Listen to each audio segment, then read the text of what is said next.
guys! My name is Kath and welcome to my channel. Nasa last part na tayo ng ating easy graduation makeup tutorial. Ito na yung part 5. Pwede nyo na ding i-check yung first 4 videos. And guys, iba-iba sila ng style.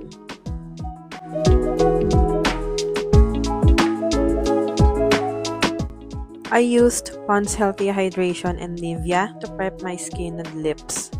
Every time na magme-makeup ako, naglalagay ako nito right after kong maligo. Kaya ngayon, konti na lang nakafocus mainly sa under eye at cheeks. Then, I'm using Nivea for my lips. For our foundation, I'm using Features and Shades in the shade Ecru and Golden. Pinagmix ko sila tag-isang pump kasi hindi ko alam yung exact shade ko sa FS. And I think naman, with mixing these two, medyo nakuha ko naman siguro. This method is only for application. Hindi ko siya i-blend using this brush.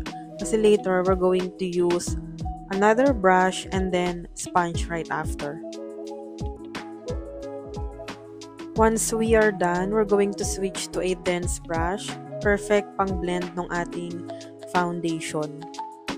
Doon sa part 4, yung ating full coverage makeup, tag 2 pumps yung ginamit kong Golden and Ecru. Pero sa part na to, sa ating part 5, tag isa lang. But still, tignan nyo, kuhang-kuha pa rin niya yung coverage.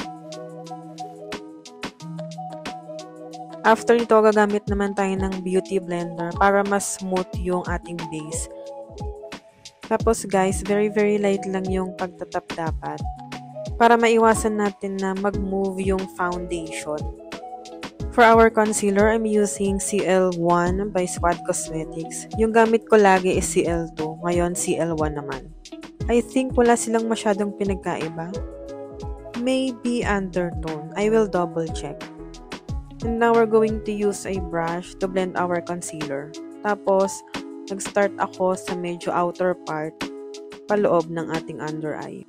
Once done, switch naman tayo sa beauty blender or sponge.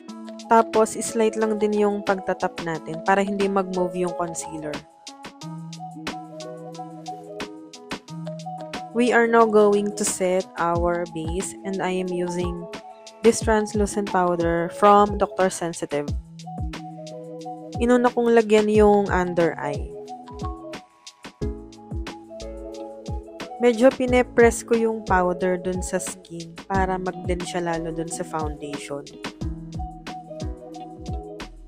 And guys, please do not skip this step kasi ito talaga yung panghulas proof natin. Tapos mag-switch tayo sa fluffy brush para i-blend yung powder doon sa base natin. Hindi natin to papagpagin. Talagang i-blend natin yung powder doon sa pinaka-base. And this will make your makeup last throughout the day. Para sa ating eyeshadow, yung transition shade na gagamitin ko is Pebble from Easy & Co. Blend lang natin siya all over the eyelid. And guys, naganda ko ng powder kasi after nito, maglalagay tayo ng darker shadow. Take your time sa pagbe-blend ng eyeshadow para maiwasan natin tong maging patchy. I am now using Teddy by Easy & Co. And guys, once again, take your time blending your eyeshadow.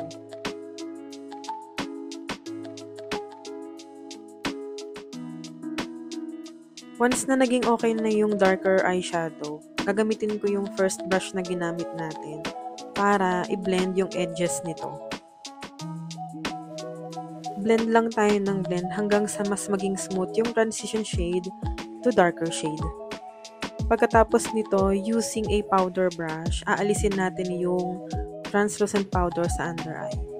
So sa part na to, pinapagpag ko talaga siya. Hindi ko na siya i-blend doon sa ating base. For our eyeliner, I'm using Pink Flash in the shade B02. Kulay brown to.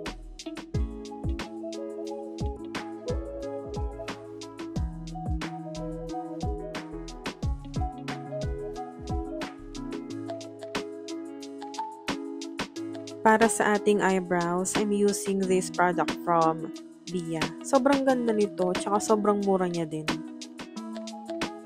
Nilalagyan ko lang yung mga part na may gap. Tapos yung stroke na ginagawa ko is parang hair strand din para magmukha siyang natural.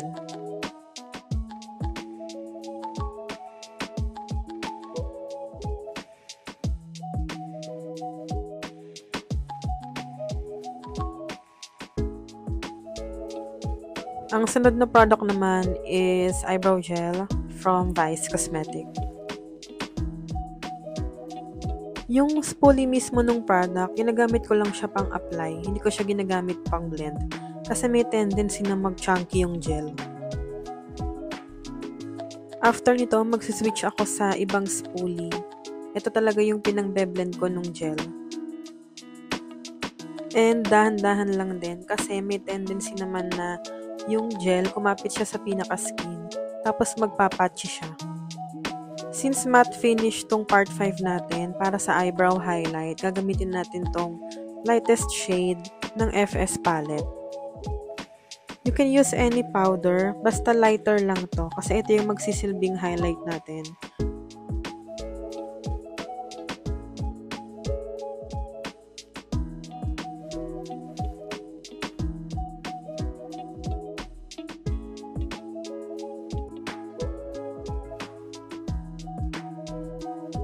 For our blush on, I'm using Fringe by Easy & Co.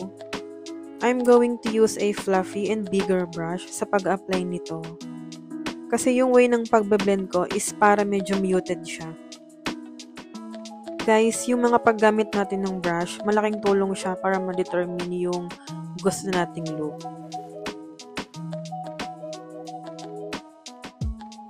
After nito, maglalagay din ako sa chin at saka sa forehead.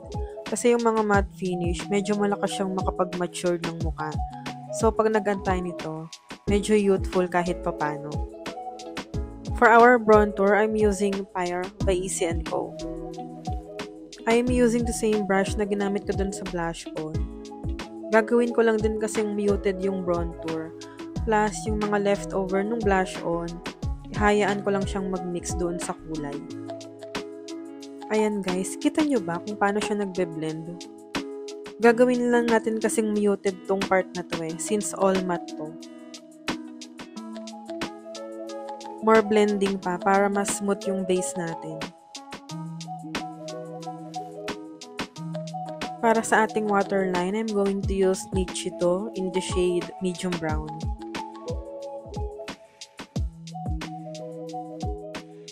Yung way ng paglalagay ko nito is medyo lagpas siya dun sa pinaka-waterline. Parang aabot siya dun sa lower lash na part. Tapos, I'm going to blend it with Pyre, yung ginamit natin sa bronzer.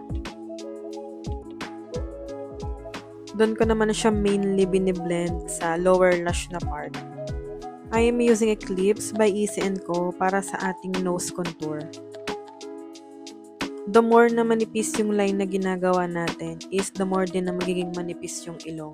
Patulad ko, medyo malapad yung tip ng ilong ko, so doon ako nag-i-start. Then, pataas na.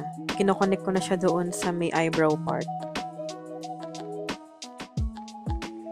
Nag-switch nga ako sa ibang brush. This one is to blend the contour para lalong maging mukha siyang natural shadow sa ilong. And then, naglagay ako ng lighter powder doon sa gitna. Ito yung magsisilbi na highlighter ng ilong. Wala nga lang shine. Para sa eyelash, I'm now using a natural false eyelashes. Kapag nagkakabit tayo ng false eyelashes, make sure na yung glue is matuyo-tuyo ng konti. Doon naman sa eyeliner sa taas ng waterline, I'm using Nichito in the shade Blackest Black.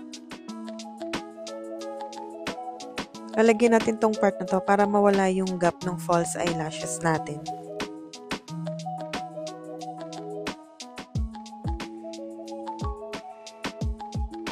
Para sa mascara naman, I'm using this product from Essence. Volumizing mascara to, kaya malaki yung applicator niya. And now, ipe-press ko yung lashes dun sa false eyelashes para mag-blend sila.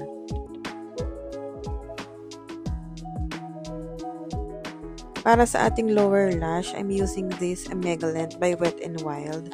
Mas maliit yung applicator nito kaya perfect sa lower lash to. Pero guys, you can use any mascara na available sa makeup kit ninyo. We are now going to spray a mist and I'm using the one from Squad Cosmetics. Please do not skip this step kasi nakakatulong siya para mas maging smooth yung makeup natin. This part is optional. Using yung transition shade na ginamit natin, nilalagyan ko pa yung gilid. Medyo ginagawa ko siyang pahaba para mas magkaroon ng depth yung mata natin. Yung way ng pagbe-blend is kinokonek ko siya dun sa bronzer natin.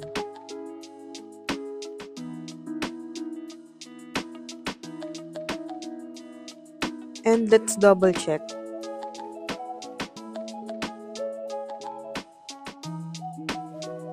I hope nakita yung difference ng ginawa natin sa kanina. Kasi itong part na to, ito yung nilagyan ko. Kinonek ko siya sa bronzer.